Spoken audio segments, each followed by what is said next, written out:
Ya estamos. Bien, comencemos. A mí me ha llamado la atención la forma de estructurar el conocimiento que tiene Luis de lo que era el material para la lectura y de lo que tiene Yamila, me parece. No, Estefanía. Ya sea Luis o Estefanía, comencemos. ¿Quieres participar primero, Luis? Hola, profe. Bueno, Eh, puedo ver el cuadro, ¿no? el cuadro que usted pidió, profe, de El la mapa conceptual. lectura de Edgar Morin. Sí, estamos hablando de Edgar Morin, la lectura de Edgar Morin. ¿Quieres comenzar, Estefanía?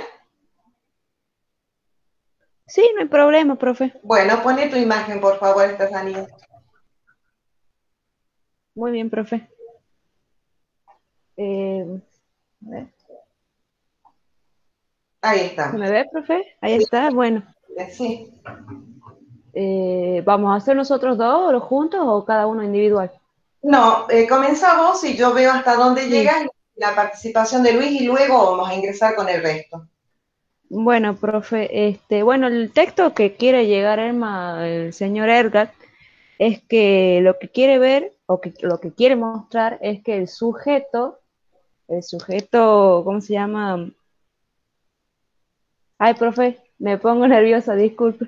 No, Disculpe. está bien. Es que el sujeto humano, o sea, en el cuadro que yo hice, el sujeto es el humano, que vendría a ser, que está conformado con el espíritu, el cerebro, y así. Esa persona tiene un conocimiento, va a tener un conocimiento. Ese individuo tendrá ya un conocimiento previo. Pero lo que también quiere ver es que hay que ir a teorías antológicas también. Muchas teorías antológicas. Antropología. Antropológica. No, Antropológica. perdón.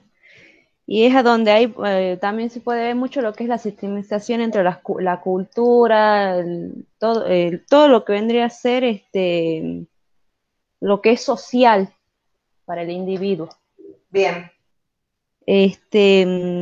También lo ve lo que es lo biológico, como Bien. lo que es la genética, lo que está hablando de los genotipos, y así. Eso Y más o menos lo que yo pude entender contextualmente del texto, de los sistemas que él arma. bien. Estefanía, una pregunta más. ¿Y lo que miraste en la clase del video que yo les envié, de la primera comunicación De que yo... lo que habla usted acerca del sujeto. Sí, Bueno, lo que yo entendí es que la escuela, a usted lo que se refiere que la escuela es donde nosotros nos podemos, el alumno, el niño, se vincula con los otros y con el otro, que es la cultura. bien. Que es la cultura y ese patrón lo aprende el niño desde que nace. Esta Lo, forma, lo- no, es decir, la o sea, construcción. lo va a adquirir, la construcción lo va a adquirir después de que nazca, mejor dicho. Lo va a adquirir a través de los padres. Estefanía, un segundo para todos. La Sí. construcción de la subjetividad, que es lo que yo marco en ese video, se inicia mucho antes de lo que implica el nacimiento del niño, ¿sí? Es cuando yo comienzo a pensar en que voy a unirme con otra persona y bueno, acá hay una variación. Yo siempre he generado, por lo menos en esa locución hacia ustedes, porque hay una diferencia, es una diferencia pedagógica. Yo voy a seguir teniéndola con quienes dicen que ustedes tienen clase y yo voy a decir que son comunicaciones que estamos teniendo y no clase, porque la clase implica una interactividad que no podemos tener en los medios de comunicación. Habrá quienes van a decir, sí se da la interactividad entre el profesor y el alumno en las redes, esto sí es una sala de clases, sí están teniendo clases, por eso es que yo no le llamo clase, nunca van a ver mi referencia pedagógica como pedagoga a esto como clase o a lo que nosotros les enviamos como materiales para la apoyatura de ustedes y consultas y que vayan construyendo ciertas conceptualizaciones, porque a eso tiende sobre todo porque es un espacio curricular que va a impactar directamente en el campo de la práctica, ¿sí? Normalmente, Yo estando en otra carrera, son dos materias o tres que yo llevo al mismo tiempo, que llevo psicología educacional, sujeto de la educación secundaria y el campo de la práctica 2. En realidad no solamente es para el campo de la práctica 2, es para vincular los 4 campos que ustedes tienen, los 4 momentos del campo de la práctica, pero exclusivamente yo estoy trabajando a la par que está desarrollándose la práctica 2 y está psicología educacional.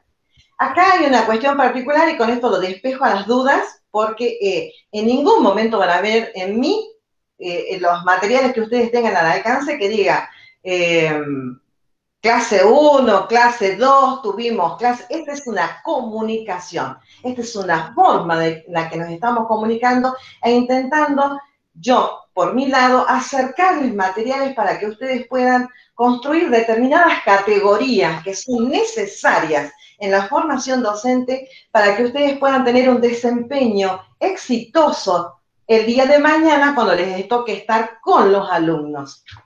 Que yo espero y ruego al cielo que sí estemos en algún momento como en algún momento supieron estar las instituciones educativas. Hoy no podemos y el futuro cercano hace pensar que no vamos a estar nosotros, ¿sí?, en la interactividad de lo que implica la ecología del aula, en el estar uno con otro, ¿sí?, y intercambiar. Que esto es una de las cosas que ustedes se tienen que acostumbrar, que no sé cuántas comunicaciones tienen con qué otros espacios curriculares, a romper la barrera de lo que implica estar expuesto, ¿sí?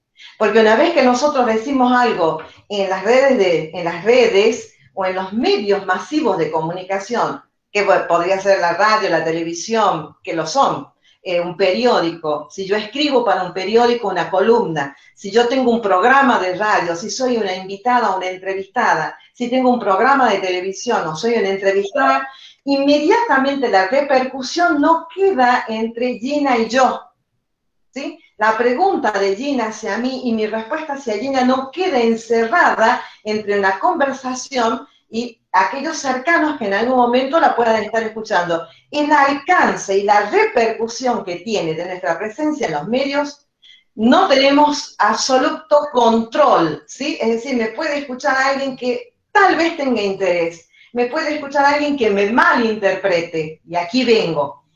Cuando yo hablo del sujeto de la educación y de las nuevas conformaciones del sujeto de la educación que vamos a ver más adelante, vamos más allá de la familia tradicional. Tal vez ustedes vienen de una familia tradicional.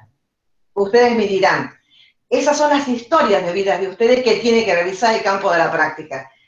¿Cómo es que ingresaron a la escuela? ¿Quién eligió la escuela en la que ustedes hicieron la escuela primaria, en la escuela secundaria? ¿Su escuela es cercana? ¿Su escuela implicaba un traslado? ¿Se trasladaron varias veces durante el cursado de la escuela primaria y secundaria? ¿Cambiaron varias veces? ¿Cuál es la razón? Porque debe haber alguna razón para que un alumno haga primer año en una escuela, segundo en la otra, tercero en otra, se quede un año sin tener clase o sin ir a la escuela y recién en un cuarto año tome un tercer año nuevamente. Hay una serie de cosas que son la trama, es decir, cómo se teje, cómo se ve. Profe, Es así. disculpe, también puede llegar al abandono escolar también el alumno. También. Y termina la escuela en centros de adultos o en programas a nivel nacional. Programas para adultos a nivel nacional. Exactamente, para la terminalidad. Es decir, la trama, cómo se va tejiendo nuestra historia escolar, es muy importante a la hora de que ustedes eligen una carrera de formación docente. Y dejo este gran paréntesis, y siempre me voy a hacer una pregunta y es abierta para ustedes, porque sobre todo ustedes van a tener contacto con la nueva conformación de familia. Tal vez la familia de ustedes es padre, madre, o padre o madre, o quien lleva a cabo esa función. Mi tía, mi abuelo, mi abuela, ¿sí? O tengan una conformación donde haya de por medio instituciones o institucionalización. No es muy común, pero es posible que ustedes hayan estado en la sala cuna y que hayan vivido el proceso de adopción y que ustedes Profe, no conozcan el proceso de adopción. Espérame, Estefanía, un segundo. Que vivan el proceso de adopción. Pero no creo, y si no me la despejan a la duda, que ustedes tengan familias que se conforman a partir que tenemos la nueva ley de matrimonio civil igualitario. ¿Tienen familias conformadas a partir de la ley de matrimonio civil igualitario? ¿Son de familias conformadas así? ¿Algunos de ustedes? No, profe, yo por lo menos no. No. No, Bien, profe. no son. Ni en el antecedente de ustedes, ni ustedes tienen familias conformadas con el matrimonio igualitario. No. Bueno, pero Susa, No, profe. ¿no? Yamila. No, profe. No tienes. No. Luis. No. No. Bien, ¿alguno de ustedes tiene ese tipo de familias como antecedente? No. ¿Tienen familia que es el padre, la madre, los hermanos o quien quien haya cumplido esa función? Bien. Nosotros, ustedes básicamente, y nosotros digo porque en ese nosotros van aquellos que los acompañan al campo de la práctica, que son los profesores de práctica, tienen que advertirlos. Y tiene que haber un espacio donde lo tratemos y que ustedes puedan trabajarlo. Vamos a tener alumnos que tienen este tipo de conformación familiar y es nueva, ¿está claro?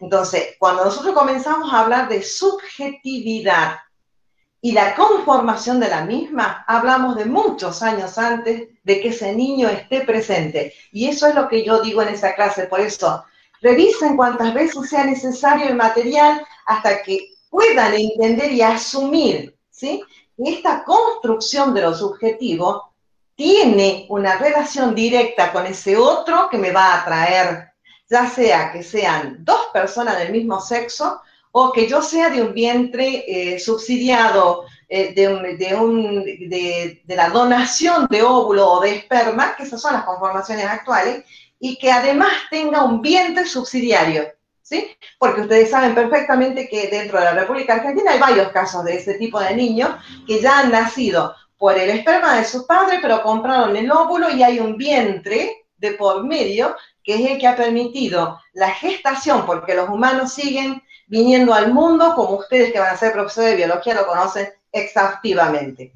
Bien, eso por un lado, es decir, yo comienzo mucho tiempo antes a construir la subjetividad de mi hijo, porque yo comienzo a sostenerlo en mis brazos mucho tiempo antes. Deseo que sea niña, espero que sea varón, digo si va a ser varón o mujer, qué nombre va a llevar, y un buen día ese plano, esa proyección que yo tengo a largo plazo con mi pareja o con las sucesivas parejas que yo tenga, en algún momento se convierte en realidad y ese sujeto viene al mundo.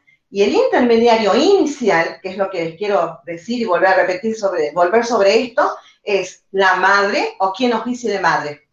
¿Está?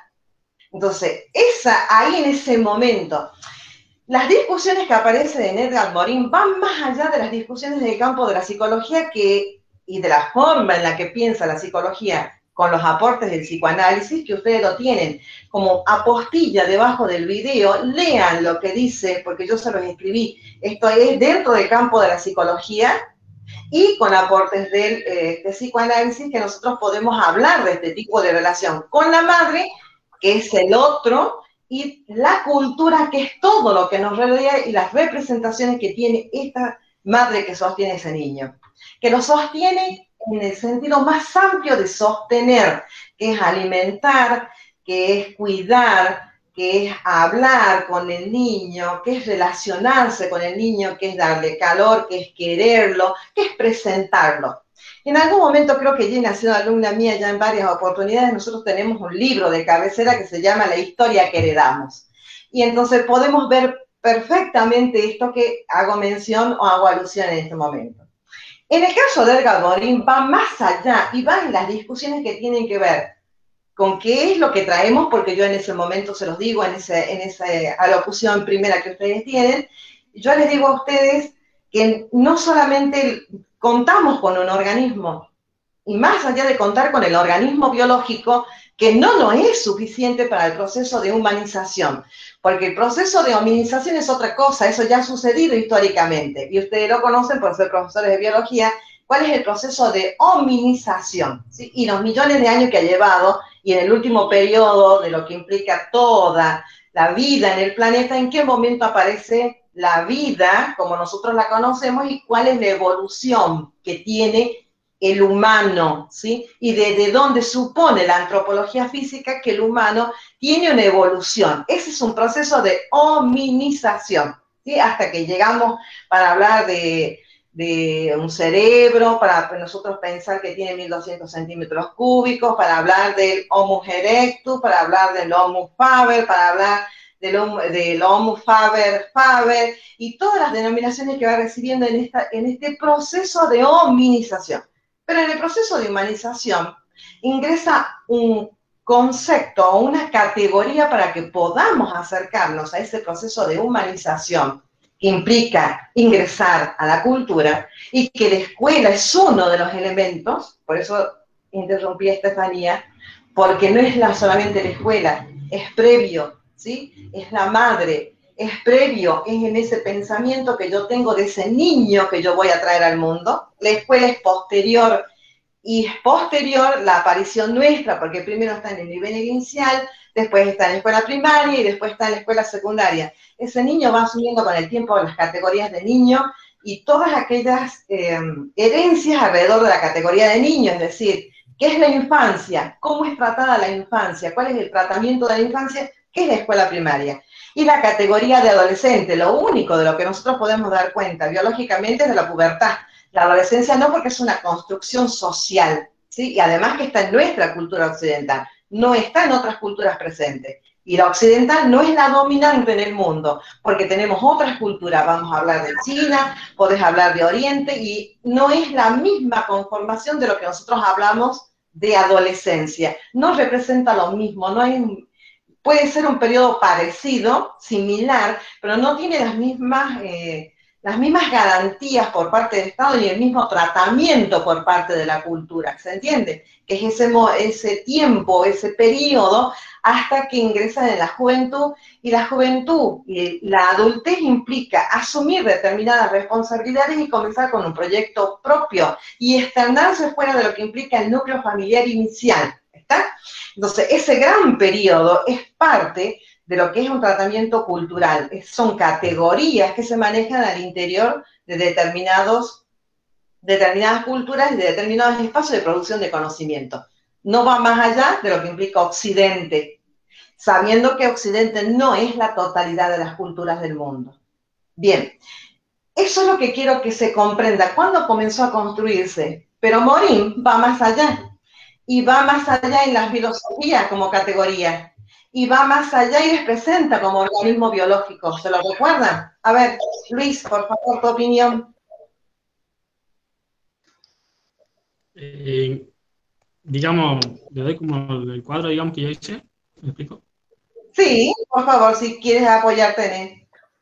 Bueno, el sujeto de Edgar Morin, que como que abandona la filosofía y la metafísica, que porque como que estas dos ciencias, como que estas dos como que nos dan una explicación del sujeto como si fuera algo divino como el alma.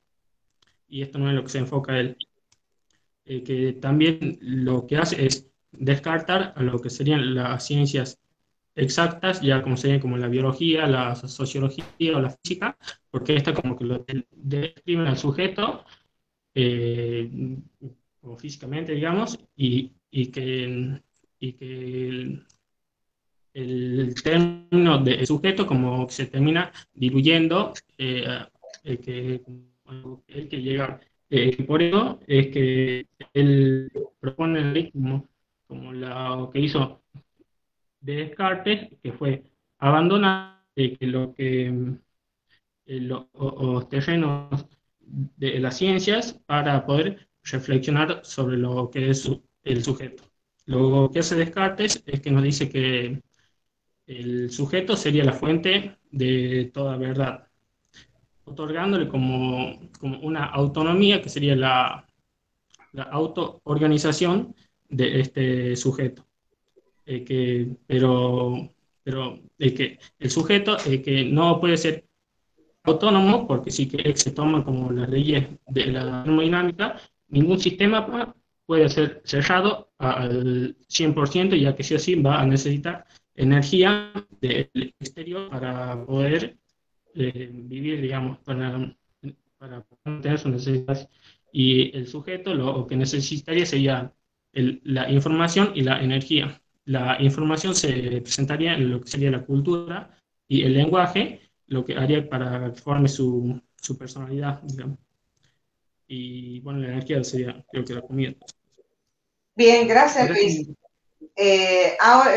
Gracias Luis, está bien. Gina, tu participación, a ver. Bueno, profe, ¿me escuchas? Sí, perfectamente. Bien.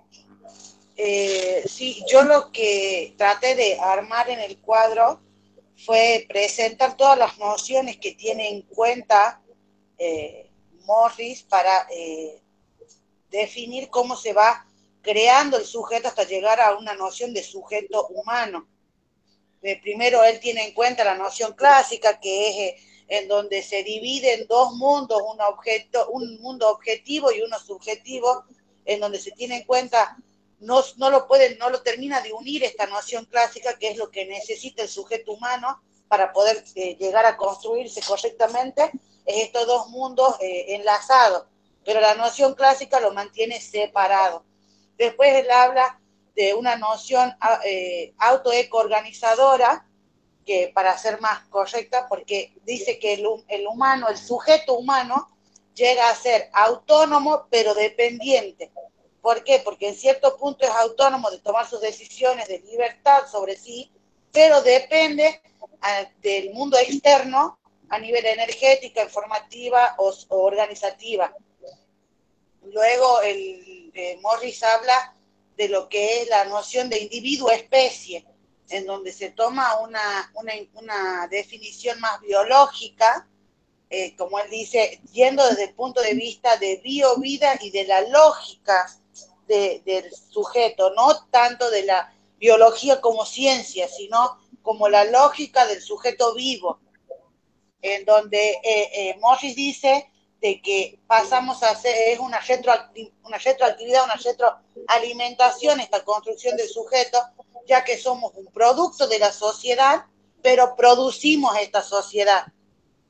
Entonces es como que no construimos nuestra subjetividad con respecto a la cultura en la que vivimos, pero también creamos nuestra cultura. Exactamente. De ahí llega al sujeto como al individuo, la noción de individuo sujeto, donde habla nuevamente de esta autonomía y dependencia ya a nivel cultura, a nivel sociedad, a nivel naturaleza, donde habla sobre un principio de identidad que yo creo que es también una unión, una conexión con lo que usted nos decía en su video sobre la identidad, sobre la identificación esa que tenemos en la construcción social, que como usted nos explicó eran dos pasos, que era la primera en donde nos vemos un todo, ya sea con la madre, que es la madre, el hijo, un todo entre ellos, o con la pareja perfecta, y después vamos viendo en realidad los rasgos más naturales, los rasgos propios de cada persona, y así vamos construyendo nuestros propios rasgos, que Morris habla sobre una autorreferencia y una autoexorreferencia. Sí. O sea, lo que vemos por nosotros cómo somos y lo que vemos de afuera cómo son las otras personas. Sí. Y ahí llega una noción elemental del sujeto, donde habla de los principios de exclusión, de inclusión, o sea, de lo que vamos separando sobre lo que no queremos en nuestra construcción o lo que queremos instruir en nuestra construcción, y de la intercomunicación, que es eso que necesitamos, como usted dice, el intermediario entre la cultura y nosotros a medida de que va pasando el tiempo en nuestra construcción social, hasta llegar a esto que es la noción de sujeto humano, que es donde ya se habla de una afectividad más subjetiva, donde uno ya tiene un poder de poder decir, bueno, yo quiero esto, o tengo afecto sobre esto, o afinidad sobre esto, una construcción ya sociocultural más propia, donde ya tenemos ¿cómo le puedo explicar? Un conocimiento sobre la cultura y qué parte queremos también cambiar o continuar con esa cultura, y ya tenemos más desarrollada lo que es la conciencia, el pensamiento, la reflexión, y podemos llegar a crear una conclusión sobre un tema al que podemos ver una reflexión propia, y no tanto ya, por ejemplo, por una guía de nuestra madre cuando uno es niño, que en realidad ya construir una reflexión propia.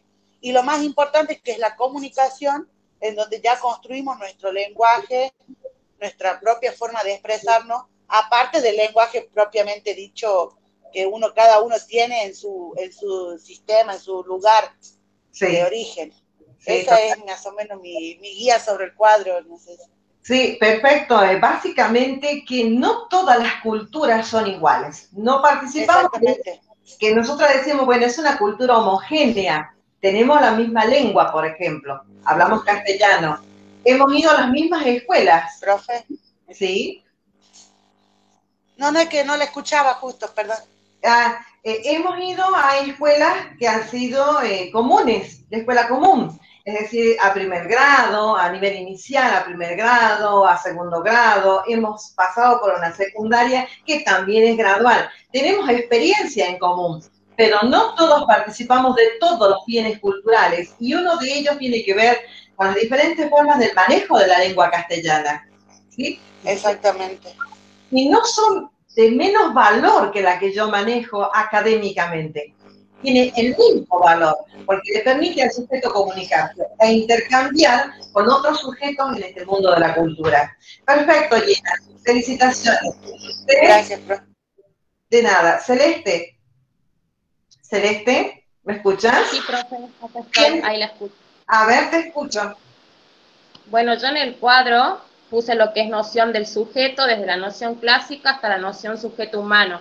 Pero para mí, para sintetizar, el sujeto de la educación dentro del campo de la psicología se debe pensar más allá de un sujeto que está por y para aprender, sino verlo en su totalidad como un ser biopsicosocial. Y después, en lo que yo vi en su video, en el que usted habla de la materia sujetos de la educación como que forma parte de una formación general, ¿sí? Y que lo ve al sujeto como que se construye en relación con los otros, ¿sí? Y con un otro con mayúsculas que sería la cultura, ¿sí? Perfecto. Y después marca dos relaciones, o sea, dos procesos. Un primer proceso en donde habla de una relación diálica de madre-hijo, y después un segundo proceso en donde da un ejemplo del enamoramiento, por ejemplo, en donde como que se complotan, se unen las dos personas, piensan por igual, digamos, hasta que pasa esa etapa de enamoramiento, entonces el sujeto vuelve a ser uno mismo. Fue lo que yo entendí del video. Claro, ahí hay dos procesos. Es una relación primeramente diárica, es uno para uno, es decir, la madre para el niño. Bueno, es un proceso mucho más complejo. Si ustedes quieren lo podemos ver, porque no solamente está presente la madre, sino aquel que oficia de padre. Y de nuevo volvemos a lo mismo. Es el padre biológico, ¿sí? O aquel que representa la figura parental que esté representando al padre. Y de nuevo, tengamos en cuenta que podemos tener las familias conformadas con matrimonios igualitarios o parejas igualitarias. ¿Quién cumple la función de madre y quién cumple la función de padre? ¿Por qué? Porque ¿qué representa para la psicología el padre? La ley. Es la ley, es lo externo. La madre siempre será uno con él hasta que él logre diferenciarse, pero el padre no. Y dice la psicología que recibe una presentación por parte de la madre. Y si ustedes son padres o madres, esto debe haber sucedido como un ritual. Cuando al niño le dicen, este es el papá, ¿sí? Y le muestran a su padre, y su padre lo toma en brazos y le dicen, ahí viene el papá, hoy llegó papá, ya está papá, ya vino de trabajar, o ya ha llegado tu padre, ¿sí? La madre es la de la presentación de quién es el padre, ¿está claro? O quién oficia de padre. ¿Y qué representa el padre desde el punto de vista de la psicología? La ley. La madre no, porque la madre lo consiente. La madre ¿Es la mediadora, profe? ¿sí? Es siempre la mediadora, es decir, la madre lo consiente, lo calma, lo conforma, por lo tanto la madre todo el tiempo va a intentar allanar cualquier tipo de problema externo hacia el niño, ¿sí? Y es la que en esa mediación va a preferir recibir ella todos los impactos que impliquen o intercambios con el mundo exterior y no el niño. Este comportamiento, si ustedes son madres, saben qué sucede, ¿sí? Ustedes son las intermediarias y separan el mundo del niño, que está muy cuidado, del mundo de ustedes. Es decir, no lo exponen al niño. Entonces son las que siempre van a tratar de conformarlo. Y en la subjetividad, la madre es la que calma. La madre es la que me ama incondicionalmente, me calma. Si me duele algo, me cura. Si me pasa algo y estoy llorando, porque es una de las manifestaciones que tenemos para manifestar el desagrado, ¿sí? Y esto ustedes lo saben si son padres, el desagrado del niño se presenta en forma de llanto, ¿sí? Y en principio eso es una cuestión refleja y después ya es una cuestión social, emocional y perdurará durante toda nuestra vida. Nosotros expresamos nuestra disconformidad, nuestra angustia, nuestra ansiedad a través o de la risa o del llanto. Son manifestaciones que alguien puede interpretar desde afuera y decir, le pasa algo, tiene un problema, le duele algo. Esto mismo sucede con el niño. Celeste, bájame tu micrófono, por favor, está entrando mucho ruido. Celeste. Bájalo tu micrófono, bien. Entonces la madre siempre es el bálsamo, es la contención. No así el padre es la ley y es el orden, porque además la madre lo presenta así, y esto en el psiquismo va construyendo la subjetividad. Entonces el niño sabe que los límites son su padre. Es decir, si va a querer un permiso, le entrega el padre. La madre siempre lo pone en esa posición. Y si va a necesitar dinero, el padre. Tal vez ustedes sean en una experiencia de ser madres solas. Díganme si es así o padres solos, porque ahí sí tienen la doble función, pero alguien representa a la otra función. Siempre hay una representación por fuera. Yo la tuve un tiempo. No somos, padre y madre. ¿Cómo? Que yo tuve esa, o sea, con mi primer hijo tuve el rol de padre y madre durante un tiempo hasta que, bueno, formé mi pareja después. Sí. Y ahí entra lo que dice profe, usted, que mi marido pasó a cumplir el rol de padre con mi hijo, con mi primer hijo. Claro. Es varón. Y profe, yo tengo solo mi mamá. Somos yo, mi mamá y mis hermanos. ¿No? ¿Y quién representa la figura parental masculina? Mi abuelo.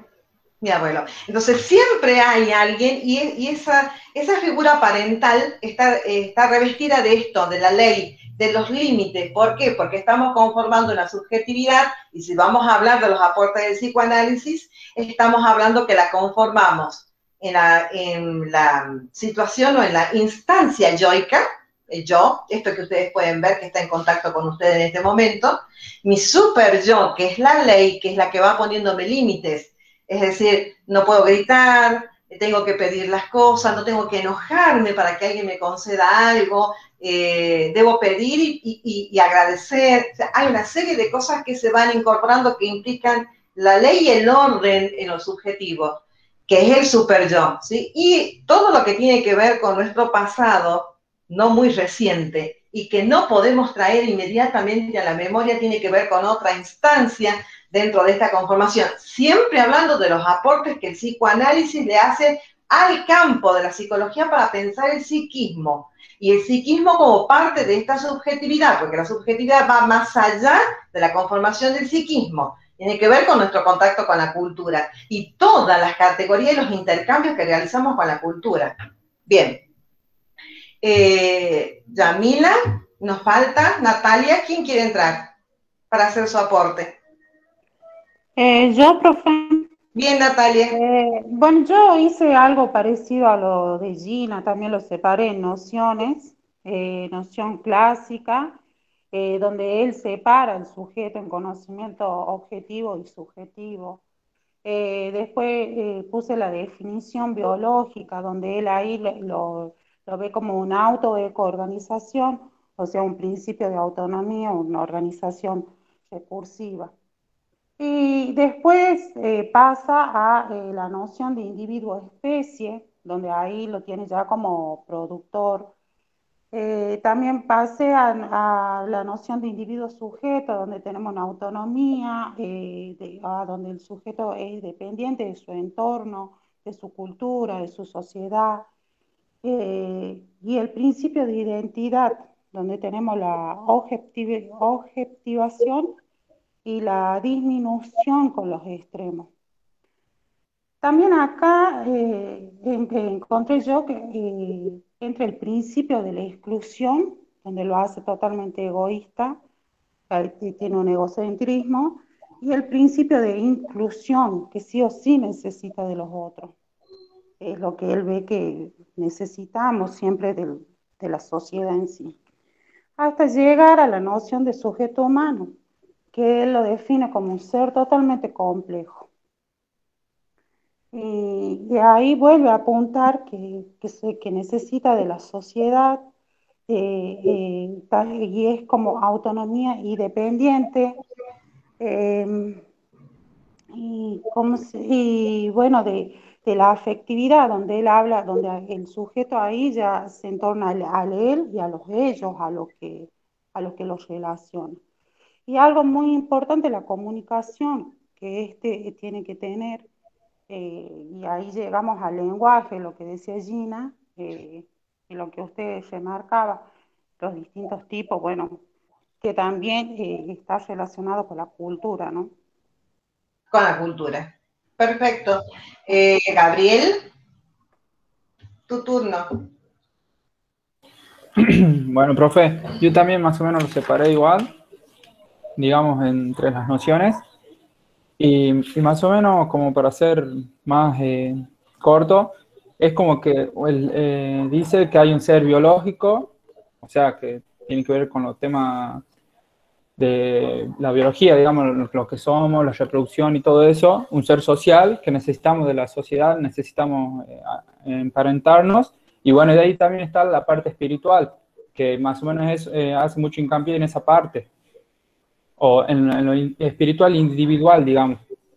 Aparece por ahí también la parte del yo, que el yo es una palabra muy que todos las podemos decir, pero solo nosotros la podemos decir por nosotros.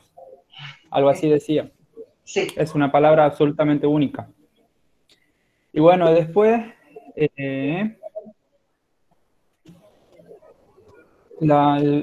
principio de exclusión y de inclusión.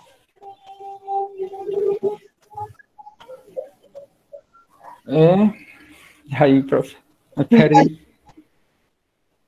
En la parte de que nosotros construimos la sociedad, o sea, es como que nace en una parte, nace el egocentrismo, pero también necesitamos de la sociedad, o sea, construimos nosotros la sociedad.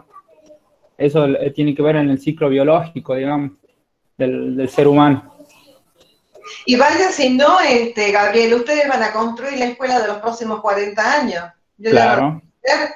Ustedes van a ser parte, las instituciones son sostenidas por los sujetos.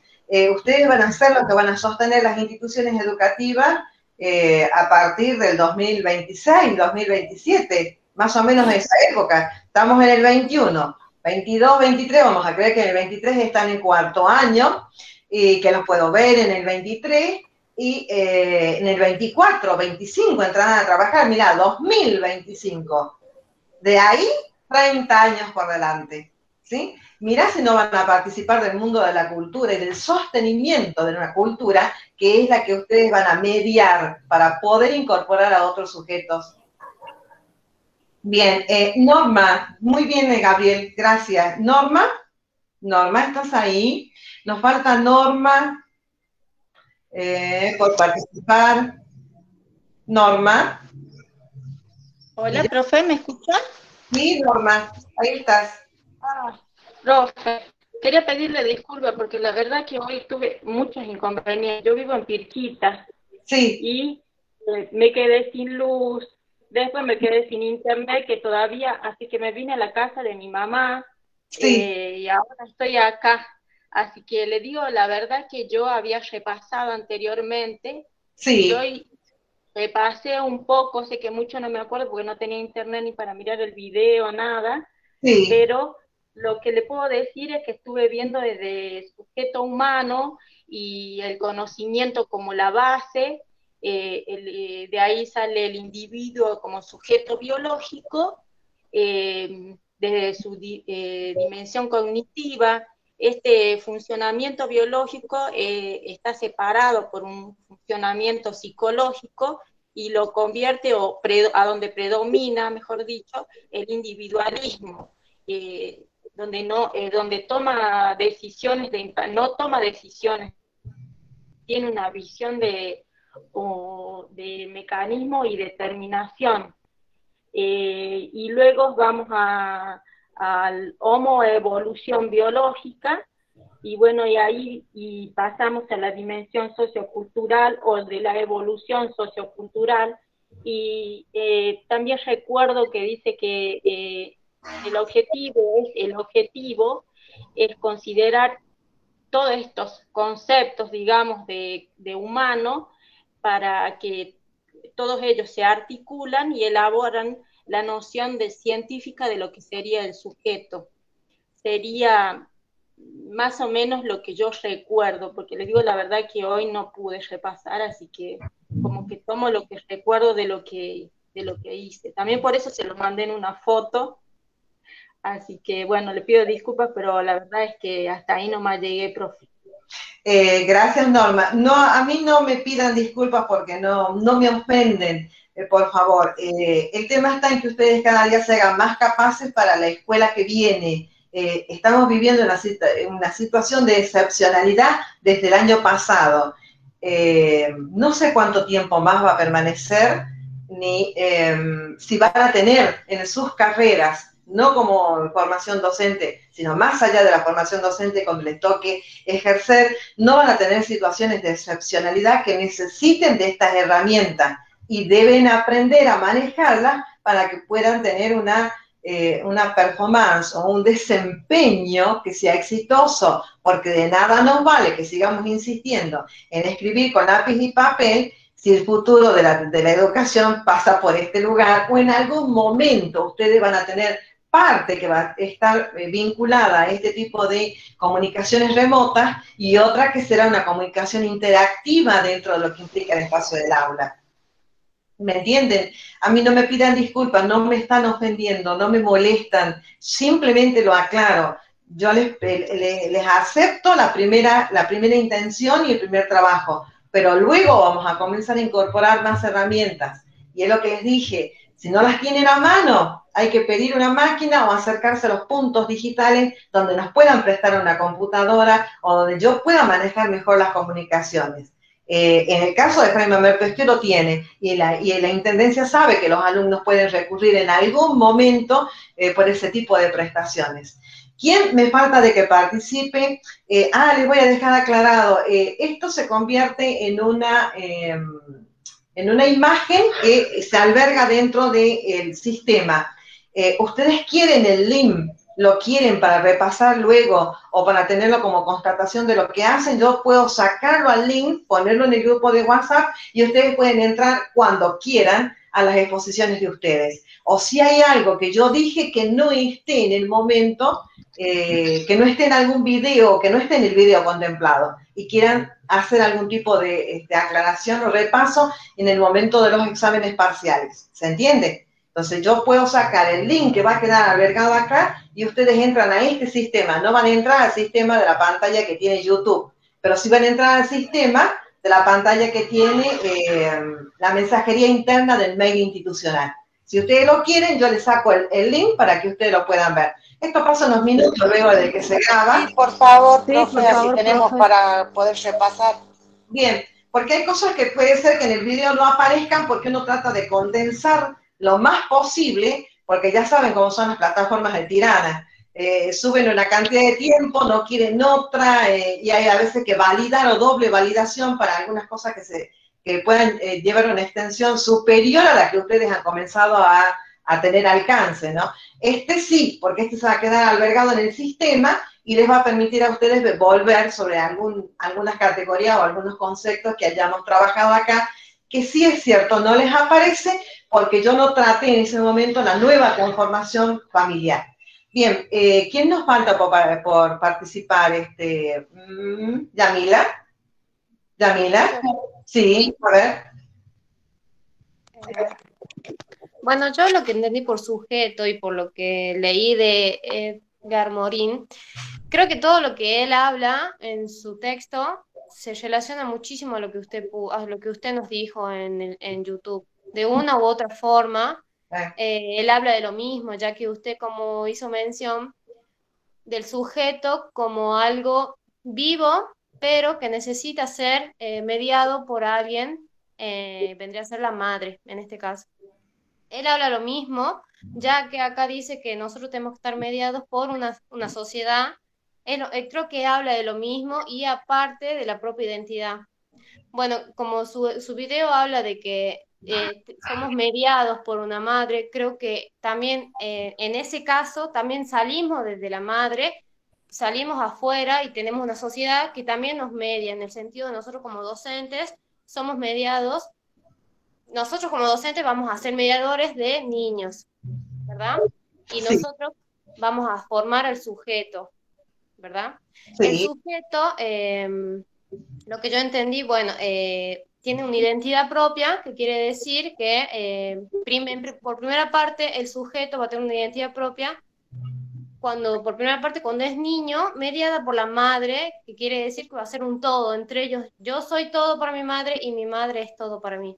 Quiere decir que yo como niño le voy a hacer caso a mi madre en todo, y todo lo que hace mi madre está bien para mí como niño. En cambio, en segunda instancia, yo como persona ya adulta o adolescente o anciana o mayor, voy a tener relaciones con otras personas y en ese sentido voy a formar mi identidad propia en base a lo que mi madre me enseñó.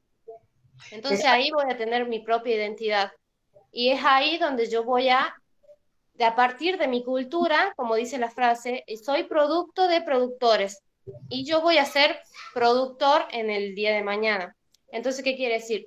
La base de mi cultura, a base de mi cultura voy a hacer otra cultura. Y esa cultura yo como docente la voy a traspasar a el niño o adolescente que me va a tocar dentro de unos años cuando tenga que enseñar. Obviamente, mi cultura no va a ser la misma que yo tuve cuando era niño o la que me enseñaba mi madre, ya que venimos de sociedades totalmente distintas y de culturas totalmente distintas. Yo voy a estar adaptada a la cultura que voy a tener dentro de unos años, obviamente, siempre abierta y esperando distintos tipos de casos, como usted dijo, en el sentido de la familia. No solo en relaciones de madre o familia, sino también en relaciones sociales, ¿no? Los vínculos que forman los chicos. Yo creo que desde ahí se forma el sujeto, obviamente, de la casa y de las relaciones sociales. Perfecto, Yamila. Yamila acaba de rescatar casi el final de la comunicación que yo les hice para ustedes, cuando dice que nuestra cultura no es la cultura del adolescente. Sí.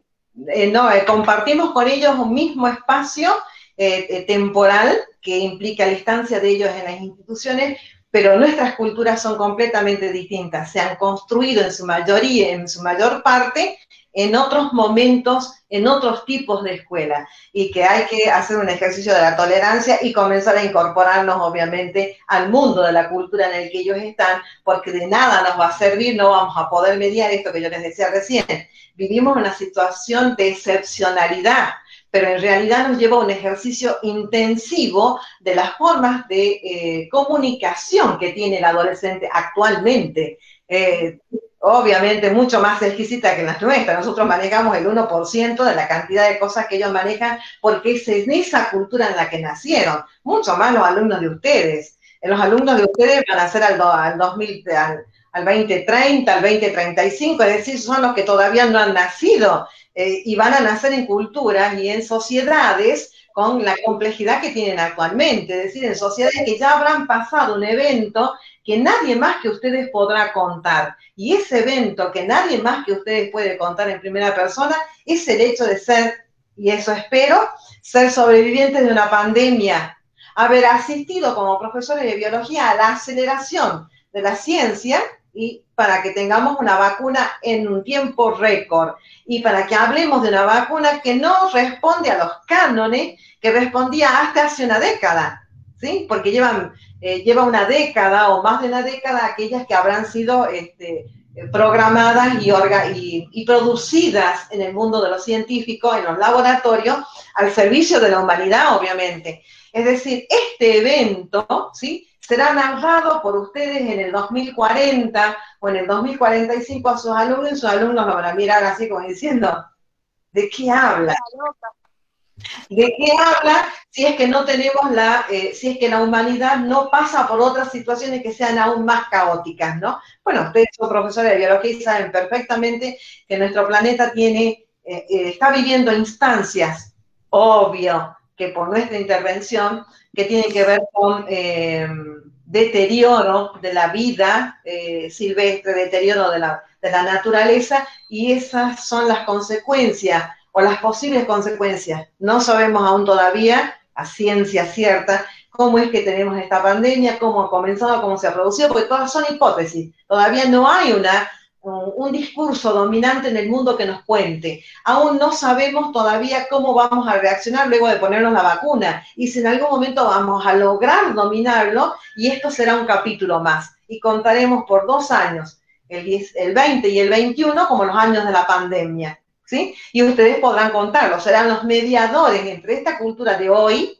y cómo ha cambiado la educación para ustedes y para ellos también, para aquellos que en el futuro lo reciban como parte de una cultura heredada. Ya estará construida esa mediación, y ellos directamente será una rutina que usen una vacuna contra un coronavirus, y vaya a saber en el 2040 o en el 2045, cuando ustedes ejerzan, ¿qué otras cosas no tendremos que usar para poder sostener la vida en el planeta a raíz de este tipo de eventos que tenemos extraordinarios? Porque para la biología creo que es un evento extraordinario.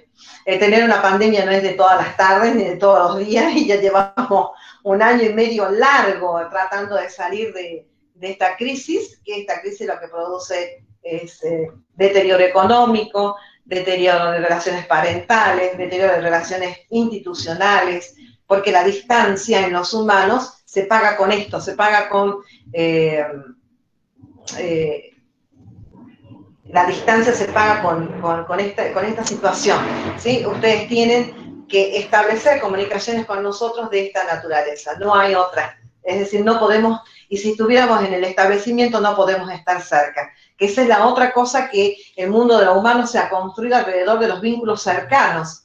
Así como tiene Gina en este momento en sus brazos su hijo, podríamos estar a menos de 1 metro, y no podemos estar a menos de 1 metro, porque somos el problema que va a tener el otro si nosotros no estamos a una distancia prudencial. O la podemos tener porque la otra persona nos contamina, o nosotros podemos contaminarnos. Es decir, es una situación inédita, que el otro humano que nosotros estamos estudiando, que es el que nos permite relacionarnos con la cultura, el que nos presenta al mundo y aquel que nos ayuda a incorporarnos al mundo, no puede estar cerca.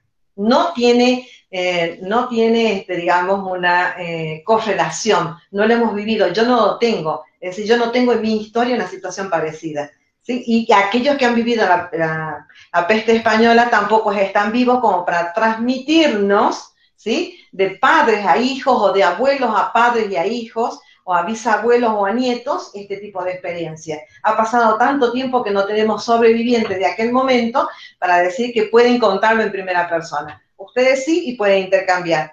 Bien, por hoy terminamos, y yo les voy a presentar cuál es la otra, ese otro, no con mayúscula, porque el otro con mayúscula siempre va a ser la cultura, que también va a mediar entre nosotros, entre los sujetos de la educación, llamados alumnos, que en esta posición que tenemos dentro de lo que es lo educativo, y el mundo de la cultura. Eso otro es el mundo de la tecnología.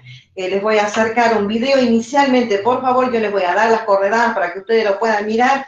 Cada uno de los conceptos que este caballero va a vertir es fundamental porque luego vamos a leer los textos de los jóvenes y la cibercultura, los adolescentes y la relación de lo que es la cibercultura. Lo que ustedes van a poder ver en él son conceptos claves, cómo se fue modificando los medios masivos de comunicación y cuál es el impacto y cuáles son los cambios que va haciendo en la cultura. Porque una vez que asumamos esos cambios, vamos a poder asumir los cambios de la subjetividad. ¿Tá? Esa va a ser la última parada que vamos a hacer en este intento de acercarnos a la construcción de la subjetividad del sujeto de la educación secundaria, que son o van a ser sus alumnos. Bien, ¿algo más para decir? ¿Quieren agregar algo más? ¿Algo no ha quedado claro? ¿Estamos hasta acá? ¿Estamos bien? ¿Están conformes? Sí, profe. Sí, profe. Sí, profe. ¿Están conformes? ¿Está bien lo que van aprendiendo? Sí. Sí, profe. Bien. Bueno, voy a quitar la grabación.